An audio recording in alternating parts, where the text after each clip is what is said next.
Hello and welcome back to another episode of Real Estate Renovators, the business advisory show for real estate professionals. I'm Chanel and this is Rex. Are you going to say, how are you, Rex? No, because I've been told not to, but how are you, Rex? I'm excited. We've got a guest today that I've wanted on this show for a while. I grew up in the Doncaster area. So for the last 3 decades, I have watched from a distance this man's growth to probably the biggest real estate office in Victoria, I'd say, with over 170 staff. Insane. He's got 4 offices. He's won every award you could think of for real estate agents. I'm a judge for RAB Awards, so I've seen some of his submissions and they're amazing. He's been a #1 office in the Barry Plan network for over 13 years straight. And you think that's enough, but over the last 12 months, he's gone and acquired one of the biggest rent rolls in Victoria as well. So it's with great pleasure to welcome our guest today, the Managing Director of Barry Plan Eastern Group, Spiro Drossos. Hey guys, how are you going? Thanks for having me. Thanks for You joining forgot us. to mention after such a beautiful long intro, he still looks fantastic. He does. Thank you. After hearing all that, you expect the camera to pan and it's this old crumpled man, but here he is. And you're so young as well. You guys are too kind. It's You're true. too kind. Thank you for joining us. I don't know how you even fit us in. You're welcome, We're really, of course. Appreciate you joining us. Where do we start, Spiro? Tell us about you. How did you start? Sure. Yeah, I mean, look, we did grow up in the same area. Had some similar friends back then too. Yeah, we certainly did, and we've come a long way since then. But it was just a natural progression for me getting into real estate. I was in hospitality prior to getting into real estate. What were you doing in hospitality? I worked at Crown, which we can see here. from here. But I'm a little bit older, so I started at the old Crown across the road at the temporary Crown, and then moved across to the new one. But it was terrific grounding. They had some of the best training for customer service, personnel training, and really got a good grounding of working with people and working with customers. So I worked at Crown for about 4 or 5 years before going into pubs and clubs and managing pubs and clubs. And I reached the point, I was mid-20s and I was looking for something different. I always loved real estate from when I was in high school, back at Doncaster High.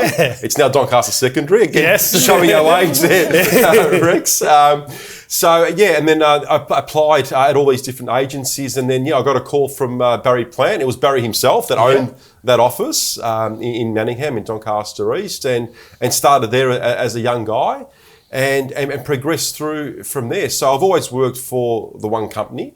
In one office that's now gone to 4 offices. That's right, yeah. And that's, Barry Plan started in Manningham. It started in Templestowe, in the adjoining suburb to East Doncaster.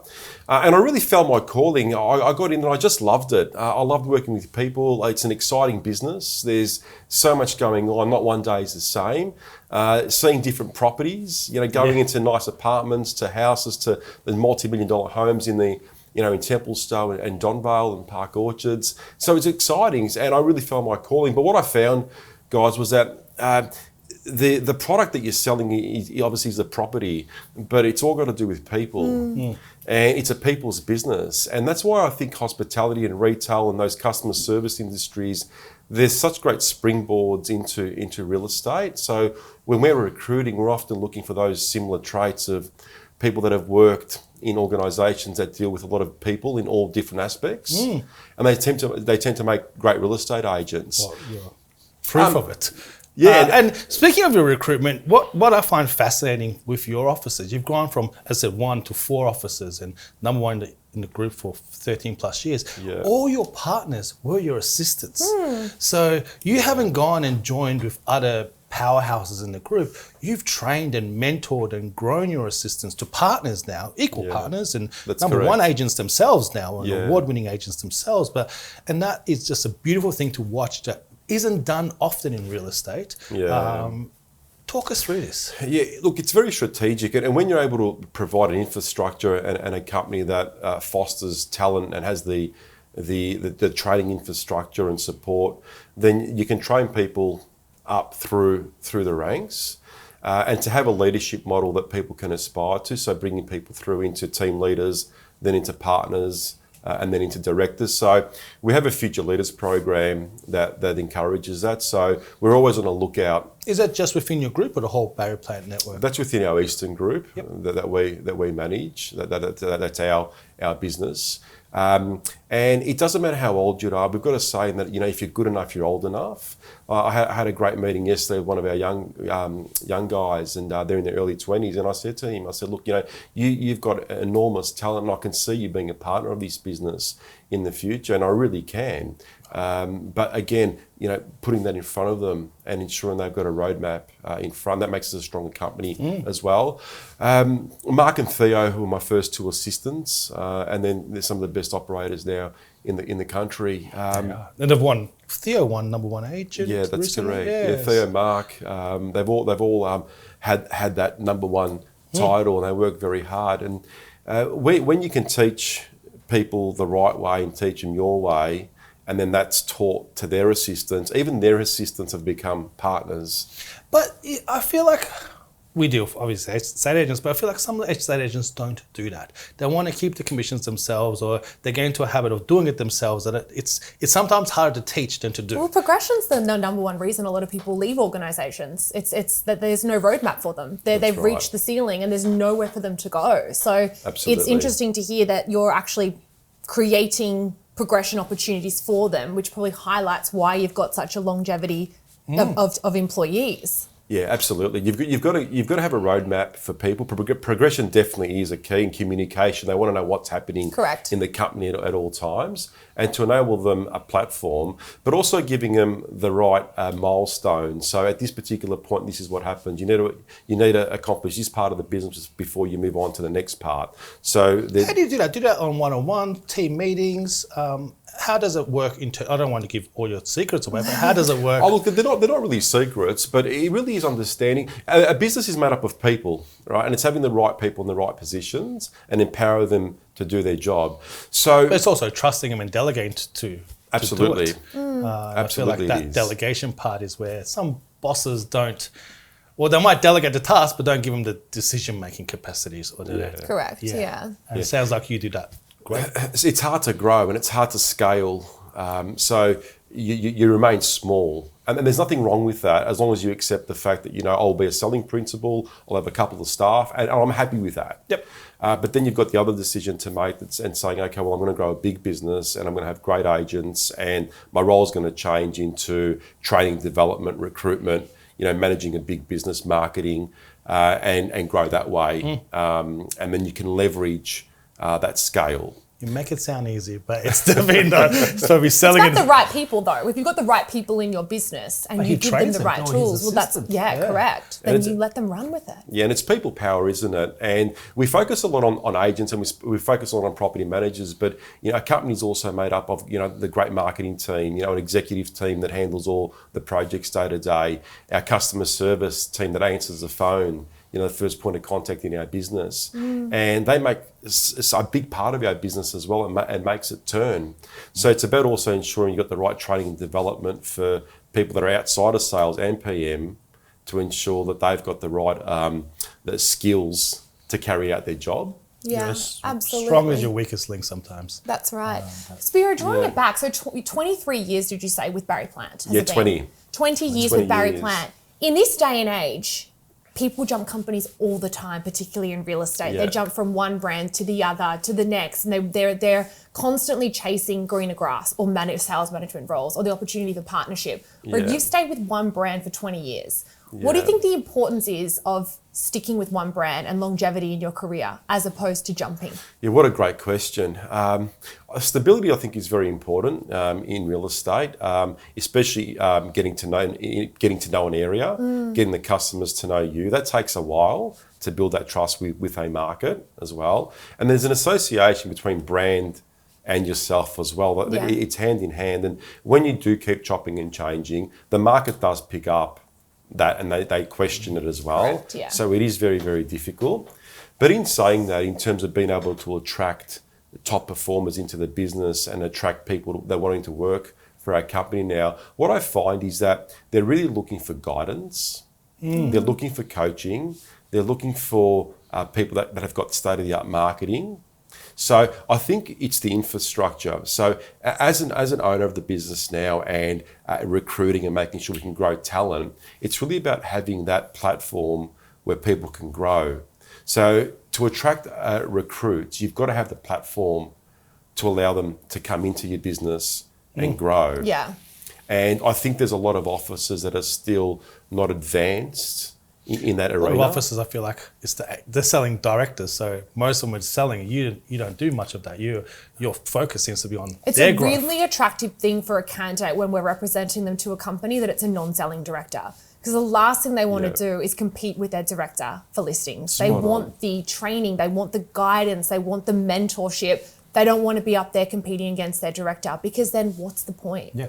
Exactly right.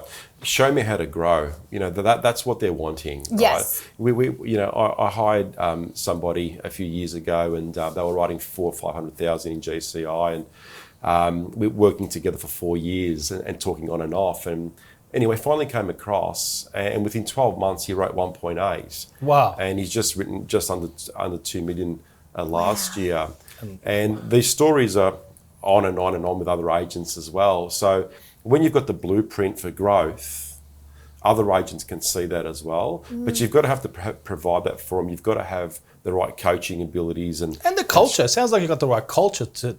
It's not just you; it's the culture that feeds each other too. It But does. pause for a second. So, what did you, without giving away too many of your secret ingredients? Yeah. What did you do to take him from was it $800,000 to 1.8. What were the steps that you implemented, or what did you do to change the course of his career? Yeah. First of all, you have an understanding of the business and the way they work. So you've got to treat every agent differently, because they've all got different brands. So it's not one shot fits all anymore. So you've really got to tailor a program for that specific agent and really look at, okay, what does the next 12 months look like for them? And then identify the areas they're weak in, and then add that to their business. They might need more training in a certain area, or they might need to be stronger in lead generation, or might be part of the appraisal system that they need to work on. So once we identify that, we can then work with them on that. And when you say we, is this yourself personally, or is there a sales manager in place? Yeah, I've got a head of sales as well. Great. So Marty joined us a few years ago as well, and again took a lot of pressure off me as well. So we both do that. That's great. So Marty's got a great program with the young agents. So he runs the young agents workshops and really brings them through. So we call them more like the under 18s of a football club or a soccer club. So he ensures that they get all the basics right. They're the assistants and young agents in the office. And then he also works with the seniors, as do I, in terms of their business planning and getting them from one step to the other. I think that's, sorry, you go Rex. I think that's great to hear that you're not on the tool. You've got 24 hours a day, so you're not doing the selling yourself. You're teaching your top salespeople. You've also got a manager, an assistant, and help with the bottom. That's correct. So you've got this whole covered from start to finish. So with the leadership team, it's important, right? I think the right partners can make the biggest difference in a company. Like, you've all got to be aligned, and it's got to be central, and the same message has to be sent out. So I think But that comes from above. Like, they've got to respect you and follow your lead. Absolutely. To do so. Without a doubt. Yeah. Without a doubt. Because then there's harmony Yes. in a business. And then outside of the directors, you've got the partners, and then you've got the future leaders that are in the program that are stepping up to become partners. So everyone's got a role from that leadership down, and then teaching the whole organisation. But we run a very horizontal style management approach. Okay. Right. So What do you mean by that? it means that, for example, my office sits in the middle of the sales guys. Like, I remember when the office was being designed a long time ago, they put me up in this really big office, and the view to the city was absolutely amazing. And I went on the floor plan, I just crossed it out, and I said, look, you've got it's the wrong impression. I said, I need to be within everyone's reach. I need to be able to hear still what's going on, the rhythm of the company. I said, once you isolate it, you send a wrong message, and management and leadership's changed significantly from the 80s and 90s. So when I say horizontal structures, that we really work side by side. Oh, lovely. Right, so if I've got to be at an open, I'll cover it if I have to, right? If I've got to put a board out, I'll do that. So we're really on the same page. Even though I direct the company, I manage the company, and it's with our partners, the vision is set from us. We do walk side by side together. Which is great. It shows that It's not a hierarchy. And they can rely on you. What you're asking them to do, you'll do yourself. I think that hierarchy structure is dying. No one wants to work for someone anymore. Yeah. And what I mean by that is people want to work with people. They don't want to work for you. And particularly real estate agents, they're entrepreneurial. Otherwise, they wouldn't be in that field. They need to go to work every day and make something out of nothing, essentially. So when they're looking for a company to join, the management they're looking for is someone that will inspire them, not someone that will tell them what to do, or that hierarchy structure. I think that died many years ago. Do you agree? Absolutely, Yeah. 100%. You've got to inspire, you've got to coach. You have good days and bad days in real estate. You've just got to work with everybody so they can feel their career objectives. And it doesn't have to be a salesperson or a PM, What's our part-term administrator? What do they want to get out of it? Yeah. They might have some kids at home, they're working 4 days a week, but they love their work. Well, what's the next plan for them? What about when the kids do go to school and they've got more time? It's fantastic. So almost preempting the team's next step in each role and what that looks like is very important. Speaking of next steps, in the last 12 months, you have gone and acquired the biggest single rent roll held in Victoria for what's rumoured to be about $25 million, and God knows how many thousands of properties under management, single-handedly or with your phenomenal team, you've acquired this. And most people struggle with small acquisitions and mergers. You've gone and not just acquired this giant rent roll, but a whole office and multiple office locations and rebadged the whole offices. And can you talk us through this? Yeah, really exciting. Congratulations. Congratulations. Thank you very much. Absolutely insane. Thank you. Yeah, really exciting stuff. We couldn't be prouder with where we are today in relation to our office setup and business and where it is today. And acquiring the business in Doncaster there, we're now managing 7,000 approximately rental properties. And 100 in property management employees as well. Yeah, close to 100, Wow. That is huge. Yeah, it's a big company now. And acquiring such a big business obviously does have initial challenges. Yeah.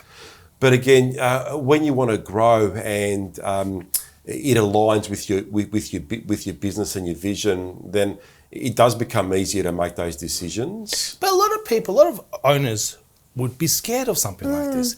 It's a big responsibility. It's a massive acquisition, but you've just... Yeah.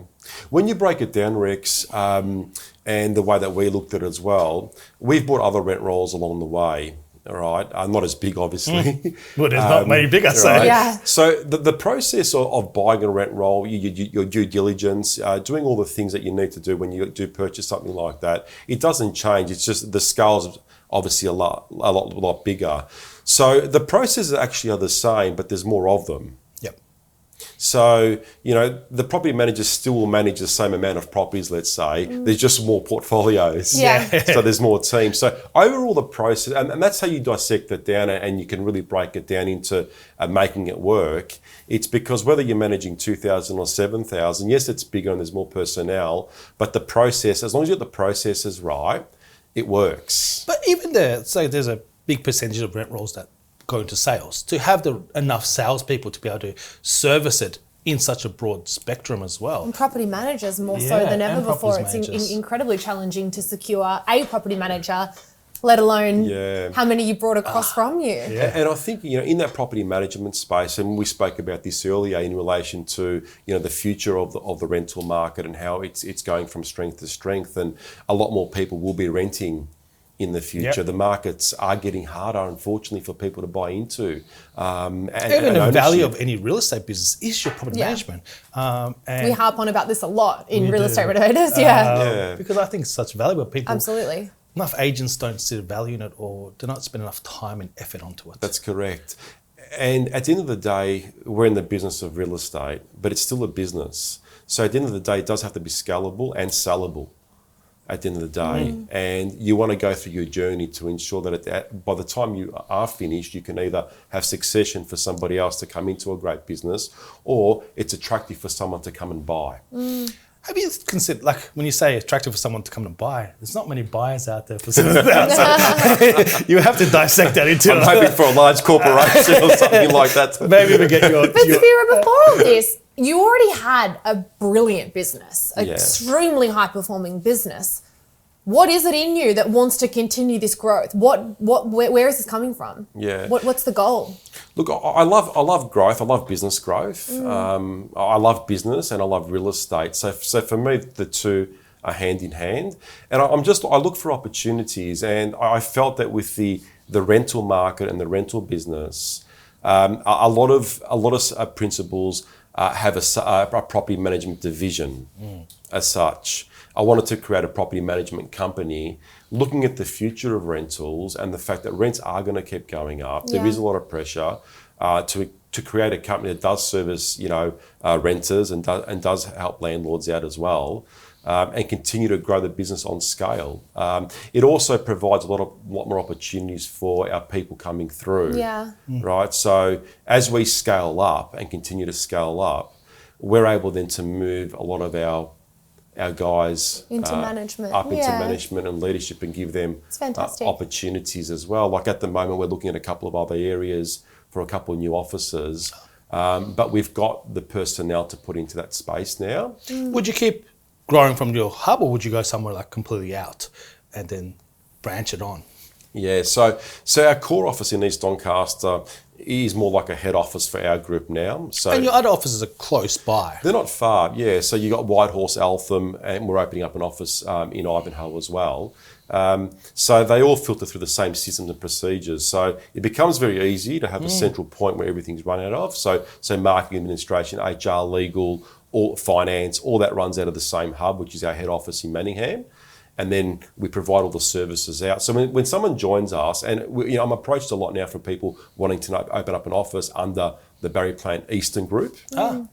And what they find is that I can provide them everything they need.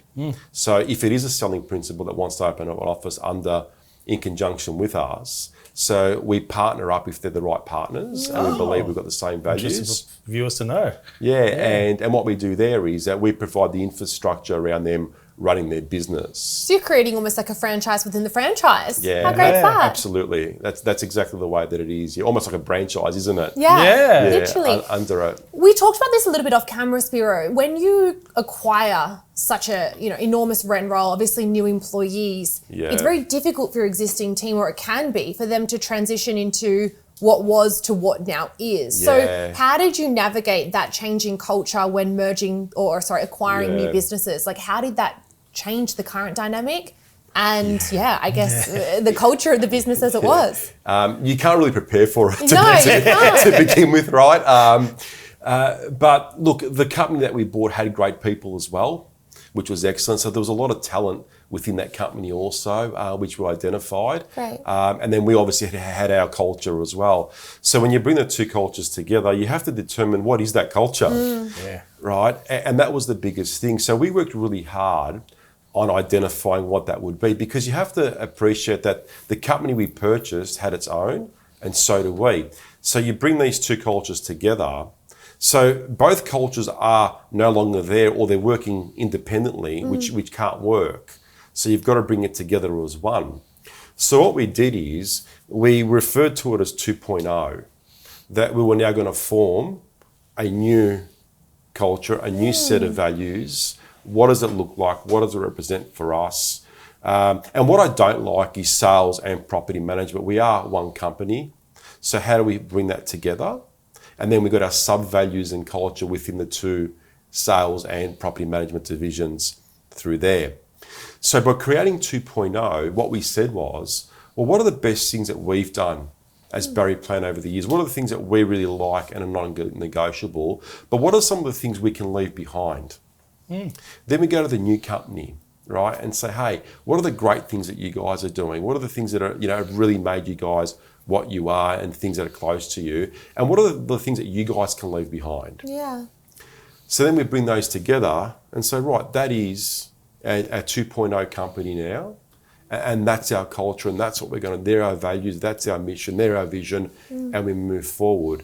And to the credit of both companies, my existing company and also the new company, they all worked really hard to bring it together, because they could see that if we got it right, what it could be. But if we got it wrong, what that would also mean. Your recipe for disaster, yeah. And we worked really, really hard on that. And it took a long time to work through those, but we're there now. We're almost a year on from it. And it's one company now. Fantastic. And I know some of the people that came from the previous firm and joined you, they have never been happier. Yeah, Don't know great. what you've done with them, and they've never been happier though. And they were very nervous, changing over, uncertainty, this, that, but never been happier. Change is huge, Rex. It's absolutely huge. But again, providing an infrastructure that they feel safe, they feel supported, and really always working on the human element, not the transactional element, will always win the day. And that's a big part of our business, to ensure that, people first. Get our people right first. Our customers will always be looked after. It's a people business. It sounds like it's a lot of communication as well, and I think that's something it's so simple, but it often gets so overlooked. You're communicating a message through to your management that's communicating it to your employees, so they're feeling like they're a part of something as opposed to being told this is what's happening. They get to be involved in it as well, which is what all human beings want. They want to be involved. Can I ask, Spiro, you mentioned as well off camera, it's almost like a sporting team, a club that you're continuously growing. Yeah. Can you talk us through that mentality, the sporting club mentality with business? There's a lot of similarities, because we're training and developing people, and we have to identify talent.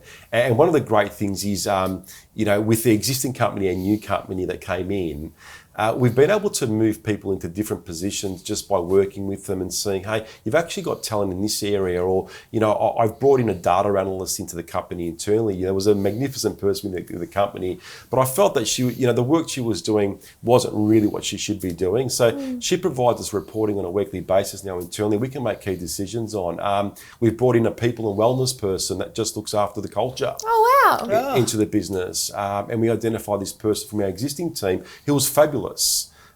Great with social events, great with team building, looking at nutrition, food, all that type of stuff to ensure that the team are well looked after. That's great. But we've been able to shift someone that was maybe in a PA or EA role into a wellness and culture role.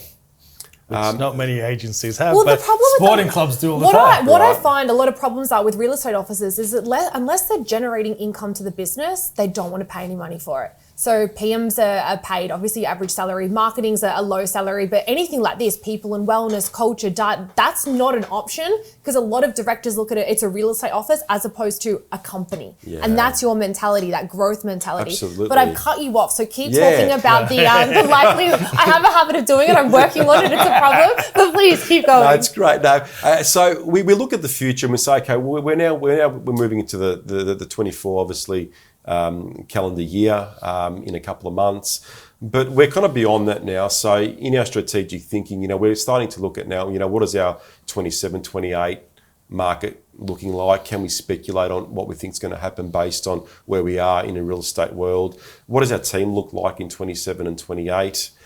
Who's coming through? Which of the assistants are going to be salespeople during that time? How many more assistants do we need to ensure that we've got that personnel coming through the ranks, just to ensure that our teams are always strong? I look at companies where they don't recruit and they don't look at the future.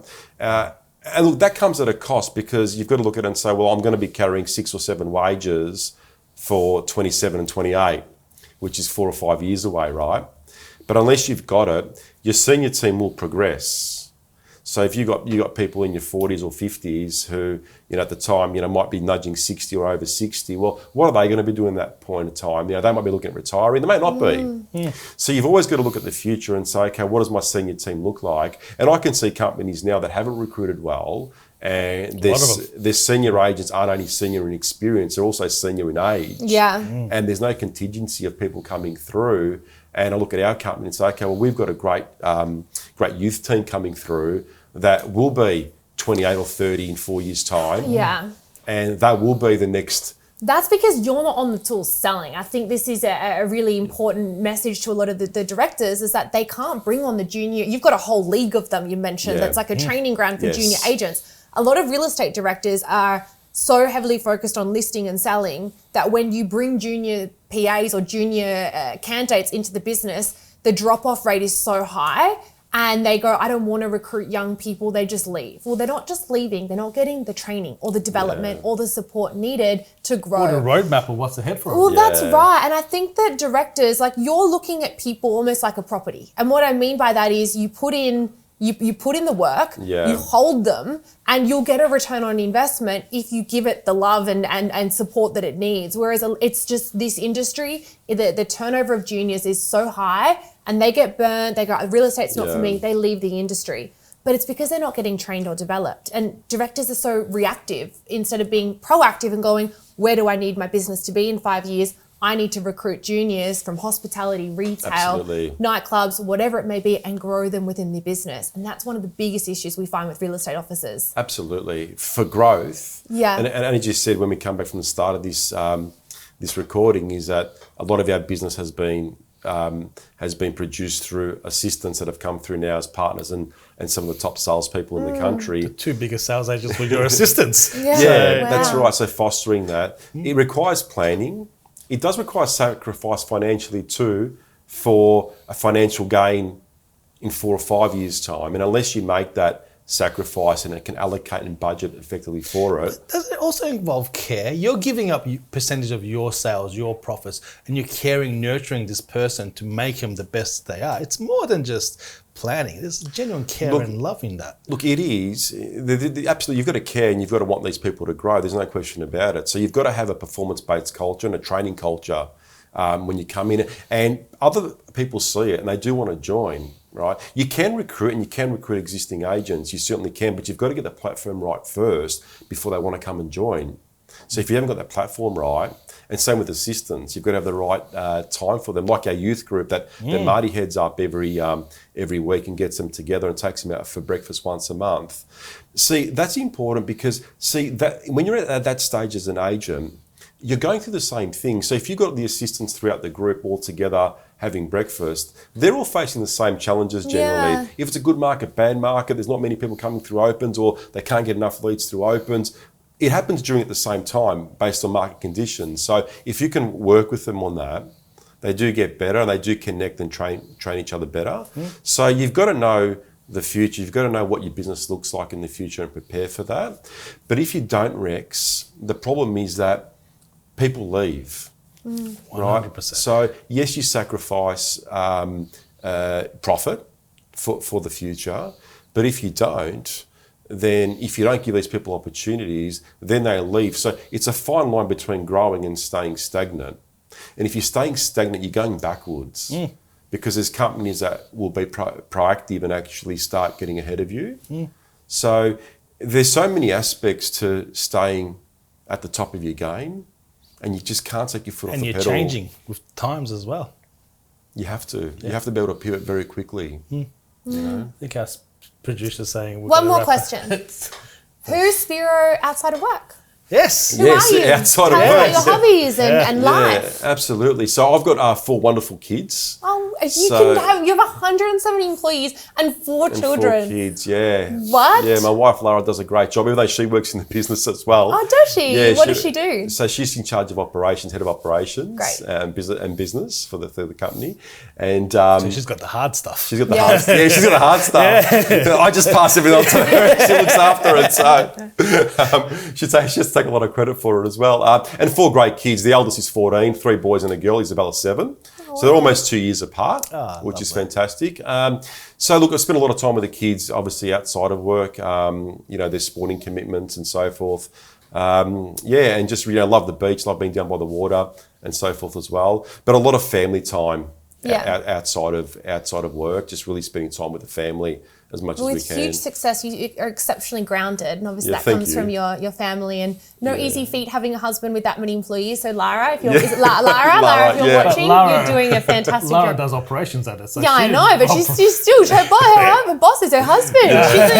She's a lot busier than I am. Let me tell you, she's a lot busier than I am. Spiro, before we finish up the episode, what's the next 5 years look like for you and Barry Plant Eastern Group? Yeah, look, the trajectory is to continue to grow, really build on the foundations that we've currently got, keep looking for great people as well, that there's a lot of synergies with us also, and looking at areas that complement our current footprint to see where we can further expand our business as well. So we're certainly not slowing down anytime soon. So I don't think you're capable of that, even if you wanted to be. I don't think I am, no, absolutely. Look, a great leadership team, amazing people that work for the company. So, it gives me the confidence to be able to take those next steps.